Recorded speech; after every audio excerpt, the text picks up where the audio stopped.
बेटी के विवाह की चिंता को लेकर रानी प्रेमलता अपने दुष्ट पति राजा मदन पाल के पास जाती है और कहती है, महाराज, आप अपनी बेटी की शक्ल तक नहीं देखना चाहते तो ना सही, आप मेरे पास भी नहीं आना चाहते तो ना सही, पर अब हमारी बेटी 10 वर्ष की हो चुकी है। कम से कम अपनी बेटी के लिए नहीं तो इस समाज की खातिर ही सही। लोग क्या कहेंगे कि क्यों राजा अपनी बेटी का विवाह नहीं कर रहा। इस उम्र में तो सब अपने बच्चों के विवाह कर ही देते हैं। इसलिए हे राजा, जल्दी से राजकुमारी के लिए कोई योग्य वर देखकर उसका विवाह कर दो। अनमने ढंग से रानी प्रेमलता की बात सुन रहे राजा ने जब उनकी बातों पर विचार किया तो सोचा, रानी ठीक ही कह रही है, सब क्या सोचेंगे। इसी विचार के साथ राजा ने राजकुमारी तारावती के लिए ना चाहते हुए भी वर ढूंढना शुरू कर दिया और कुछ ही दिन बाद पास के ही एक प्रतापगढ़ नामक राज्य में राजकुमारी तारावती का रिश्ता पक्का कर दिया। प्रतापगढ़ के ऊपर उन दिनों राजा धर्मपाल का शासन था। उनका एक ही पुत्र था जिसका नाम अभिमन्यु था। तय समय पर युवराज अभिमन्यु के साथ राजकुमारी तारावती का विवाह संपन्न हो जाता है।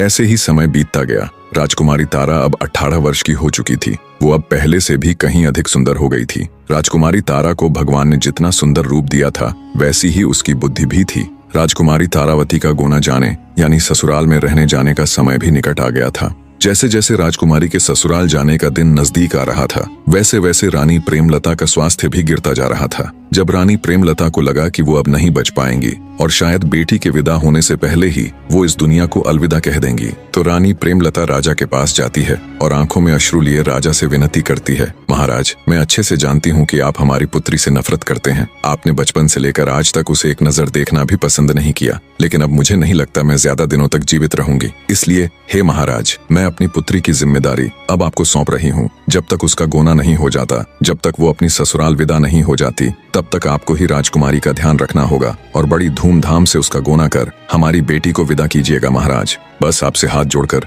यही मेरी अंतिम प्रार्थना है। रानी की हालत देख राजा उसका हाथ अपने हाथ में लेकर बोला, ठीक है, मैं हमारी बेटी का ध्यान रखूंगा। राजा से तसल्ली मिलने के बाद रानी प्रेमलता का देहांत हो जाता है। रानी के देहांत के बाद उससे किए गए वादे के अनुसार राजा मदन पाल राजकुमारी तारावती को संदेश पहुंचवाते हैं कि आज वो उससे मिलने आएंगे। जब राजकुमारी तारावती को अपने पिता का संदेश मिला तो उसकी खुशी का कोई ठिकाना नहीं था। जिंदगी में पहली बार आज वो अपने पिता से मिलने वाली थी। दरबार के कामों से निवृत्त हो जब राजा राजकुमारी तारावती से मिलने जनाना महल जाते हैं और उसे आवाज लगाते हैं, तब राजा की आवाज सुन जैसे ही राजकुमारी तारा राजा के सामने आती है तो राजकुमारी तारा को देखते ही मदन पाल सुन्न पड़ जाता है। बने रहे।